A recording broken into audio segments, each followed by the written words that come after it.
నువ్వు పోలీసువా రౌడీవా? కాకి బట్టలు వేసిన సైనికుణ్ణిరా. మాట వింటే స్వామిని, ఎదురు తిరిగితే లక్ష్మీ నరసింహ స్వామిని. మీకు కత్తులు ఎత్తడమే తెలుసు, నాకు తలలు తీయడం కూడా తెలుసు. ఏయ్, ఒక పోలీసు అయి ఉండి రౌడీలాగా కత్తి పట్టుకుంటావా? లాఠీ నుంచి AK-47 దాకా ఏదైనా పట్టుకునే హక్కున్న వాణ్ణిరా. నువ్వు ఒక వేటు వేస్తే నేను 100 వేట్లు వేస్తా. నువ్వు బస్సులు తగలబెడితే ఆ మంటల్లో నిన్ను తగలబెడతా.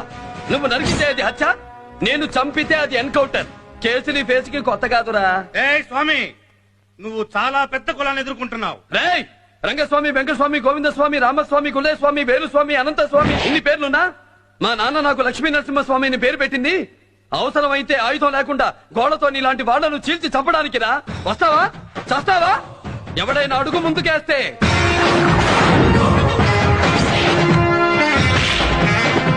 వాడి తల నా స్టేషన్ గుమ్మానికి గుమ్మడికాయలా వేలాడదీస్తా. ఆహా, రేయ్!